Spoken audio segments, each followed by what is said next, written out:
Pisces, welcome to your full moon lunar eclipse Geoscope.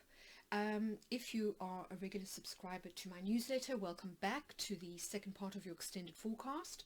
If you are a YouTube subscriber, thank you very much for your support. I am very keen on hearing your feedback on how you're finding these geoscopes. It's something new that I brought to the channel, so I'm always keen to hear if they are resonating or not, and you know what you think, etc, etc.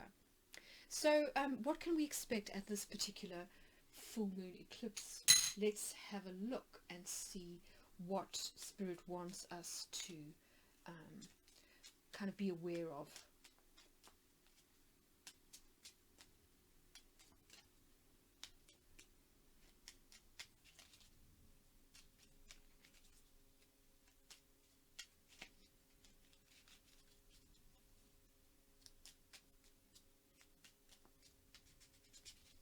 So just to say that I will be doing a general sort of astrology forecast on the upcoming energies of this particular full moon lunar eclipse on my IGTV channel. So if you're interested in the general astrology, the cosmic weather of this event, then you know, do sort of keep an eye out on my channel there, my feed, which is Astrology Sphere.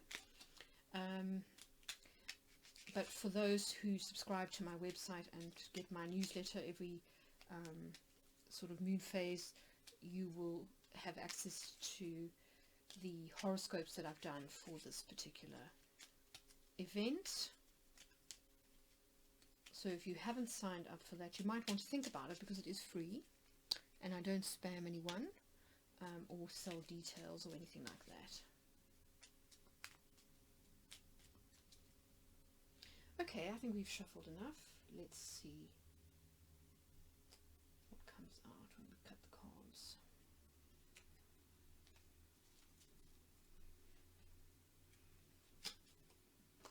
So your first quadrogram, Pisces, is Carcer. Now, this is Saturn in Capricorn. This is Earth energy, and this is about kind of limitations or restrictions. So in some sense, I think you have felt kind of held back by the first eclipse season that we've had in Cancer and Capricorn, you know, from sort of December, January onwards. So I think it's really emphasizing Saturn's tour through Capricorn, which happened sort of over the last 2.5 years and ended in March when Saturn ingressed into Aquarius. But of course, Saturn's currently retrograde and it's going to go back briefly into the sign of Capricorn. So it's possible that there is a little bit of unfinished business that you'll need to kind of tie up, and this is what the cards are sort of highlighting for you.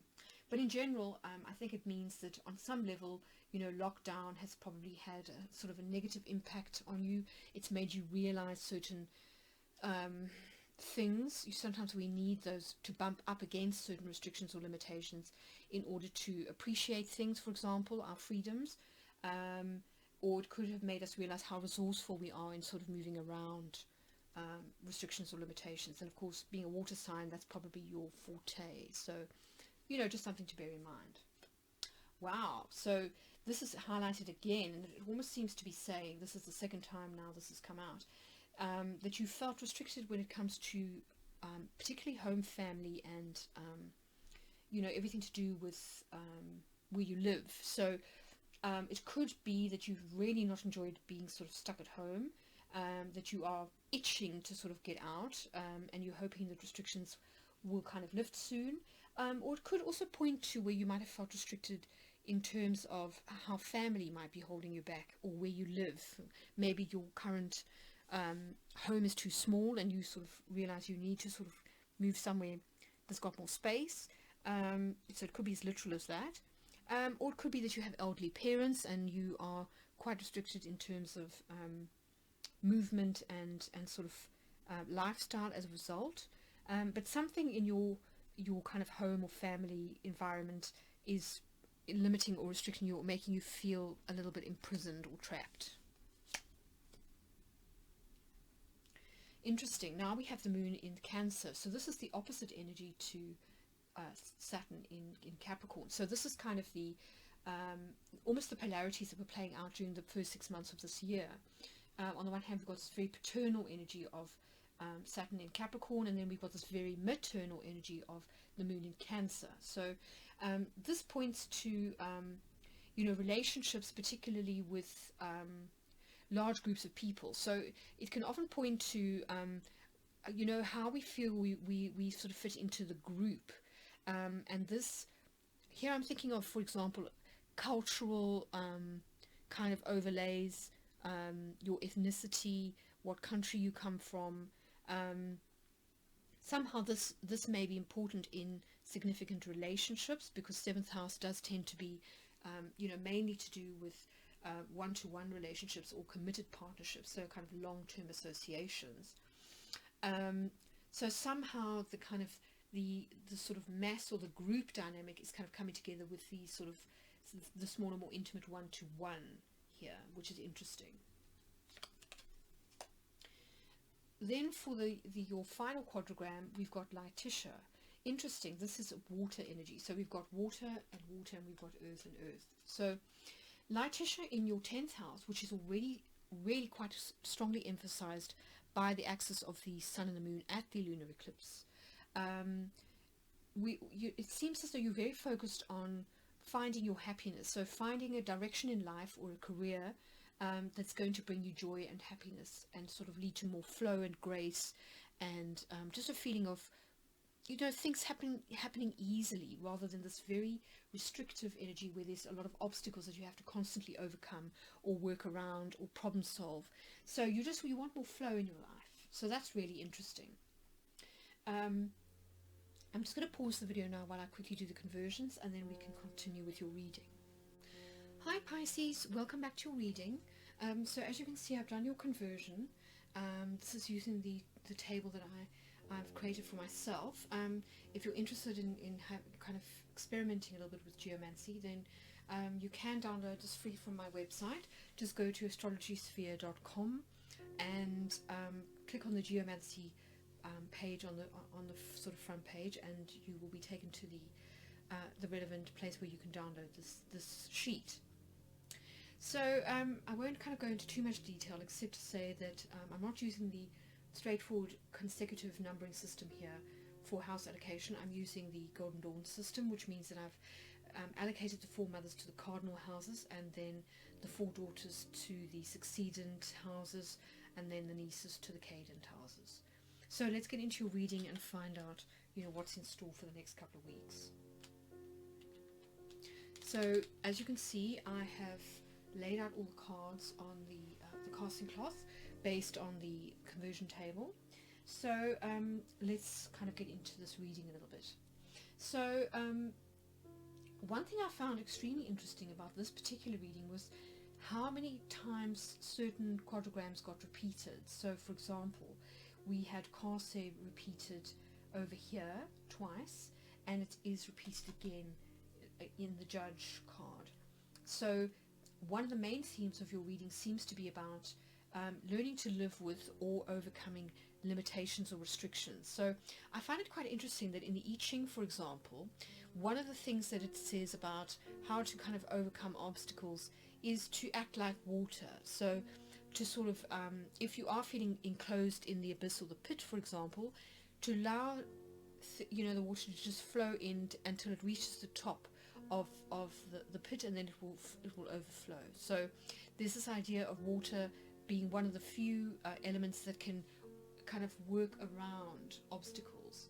And I think in that sense, Pisces, you have this wonderful, mutable, adaptable, flexible energy and attitude, which I think can stand you in good stead, given current restrictions due to lockdown, and of course the potential restrictions going forward in terms of interacting with others, the general public, how this may impact on your relationships, for example.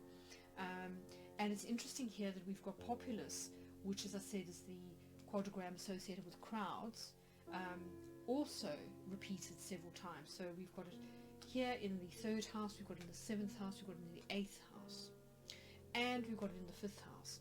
So it's really interesting because it's in all the houses that are associated with either communication, communing with, or sharing resources with others in the collective sense. So perhaps what it's telling us is that one of your main restrictions is your ability to interact directly with other people, you know, to see people face to face, for example, to create. So say, for example, you are in a band or an orchestra, something that is a kind of a group creative endeavor. It's obviously very difficult to make music unless you are in the same room. So this is really interesting to have Populus in the 5th house. It could also be to do with your school, with your children. Perhaps they're not able to go to school, so that could also be affecting things like going on holiday, etc., etc. And then Populus here in the 8th house is to do with this is shared resources, normally with one other person, significant others. So to have Populus here, you know, it could also sort of imply that that somehow whatever is happening in the collective is impacting on your ability to sort of get access to or share resources. So this can be bank loans, it can be grants, it can be divorce, alimony, it can be inheritances, you know, all those things that it's also about trust. And of course, one of the things that's really become difficult to do for many people as a result of COVID-19 is to trust other people in crowd settings, because of course there's always this potential danger that you could interact with someone seemingly you know, innocently, and then have a virus pass between you. So you know, I found this very interesting, this idea of intimacy or shared resources, boundaries, and here we've got this collective kind of energy. So that seems to be very important, is this the ability to associate, to congregate, to relate directly, and restrictions, particularly in the area of home and family. Yes, very, very interesting. So let's have a look at some of the astrological dynamics and what this reading can tell us about those. So we've kind of discussed your 1st house position. So this is either physical restrictions, limitations, borders. So this is kind of you feeling restricted or trapped on some level, or have face up to obstacles. And then we've got the Sun and the Moon in your 10th house and your 4th house, and then we've got Mars, which is sitting in your 1st house. Now it's interesting that next door we've got Mars here in your 2nd house. This is Mars in Aries, and that it's echoed in your 9th house too. So you know, part of your message about being more assertive in terms of Mars being in Pisces may be kind of getting clear about your self-worth and what you are worthy of being paid, as well as sort of self-belief, because these two things kind of can interlink, but also standing up for your beliefs. This is about kind of beliefs, principles, what we our spiritual beliefs and our kind of ethics, morals and principles, that type of thing. So it could mean that part of that Mars energy for you at this time is the difficulty of sort of standing up for your beliefs and for your self-worth during a time of major restriction. So, you know, for example, you may not want to speak up at work because you're terrified of losing your job, and under this sort of the current economic climate, you may feel that is sort of cutting off your nose to spite your face. You know, the timing might be kind of off. And the other thing that I find interesting about this reading is, like Tisha, this also gets repeated twice. We've got it in the 10th house and again in the 6th house. So this really points to a desire and a need to be happy at work, because the 6th house is about everyday work. So this is our work environment as well as colleagues and you know, the sort of day-to-day of a job. And then the 10th house is more about where we want our career to take us. So this is aspiration, success, where we would like our career, you know, to eventually sort of culminate in. And of course, you know, for you, this would be the house of Gemini. So this is where the Sun and Venus are located during this particular full moon. So this is really, I think, perhaps the current restrictions are really throwing into stark kind of relief, or putting a spotlight on what it requires for you to be happy in terms of your vocational career going forward. And so you're getting really clear. This is about clarity for you about what makes you happy and feel satisfied, fulfilled, joyful when it comes to work, and then perhaps also what doesn't. So again, this is emphasized quite strongly at the end of your reading by Letitia. So you can see we've got these two themes already quite strongly, Cassia and Letitia. We also have Fortuna Minor being replicated here. So Fortuna Minor is about support, kind of, you know, and it can also be about abundance and kind of gain. So I'm just going to read you the keywords for Fortuna Minor.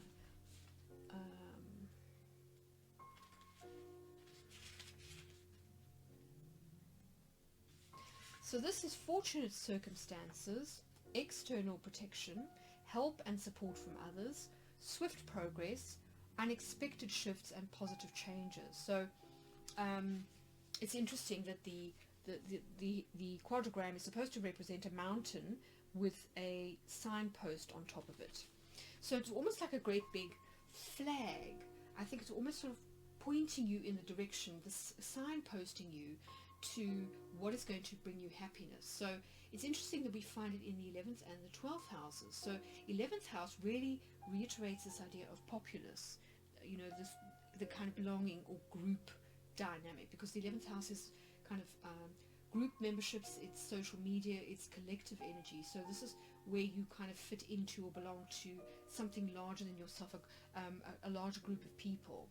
So it might be that somehow this is really integral to happiness for you. So say, for example, you are an entertainer, then, you know, crowds and an audience are going to be really important to your creativity. And of course there's enormous satisfaction to be derived too from performing in front of an audience. You know, just sort of doing a performance in your room is not quite the same as being in a kind of setting, a theatre setting, where there is an audience, and there's this kind of interaction or exchange of energies between the performer and the audience. So it could be that is somehow important. It could also be that your friends, your associates, social media, some aspect of the kind of collective, this coming together of people. So again, it could be also that you're into sport. You know, it could be that you play at stadiums. And you know, I think it's interesting that the football season here in the UK, for this particular football season, they're talking about playing matches in the Premier League at stadiums but not having any spectators. Now, I mean, that would be really quite a strange experience for the players. You know, for people at home watching, I believe they're going to sort of play canned crowd sounds, so they probably won't really notice. But for those people, the footballers that are actually playing, it will probably be a completely different, quite an alien dynamic. So that's something to think about. And then the other thing, of course, is that this is the kind of where our individual kind of personality interfaces with the collective. So this is, if you want, from a spiritual point of view, if you want to kind of talk about each soul as being a drop in the ocean, then this is the ocean and this is the drop. So somehow I think that there's also this need to see the bigger picture, and that this is a great source of comfort to you during trying times. So seeing the bigger picture, seeing the spiritual lesson, or the sort of the greater purpose for what's kind of going on right now, will also sort of be a source of comfort. It could also be that your spirit guides choose to communicate with you through dreams now, so that could be important. The 12th can also, on a mundane level, have to do with certain institutions such as libraries, museums, that kind of thing. So that might be important in terms of your career.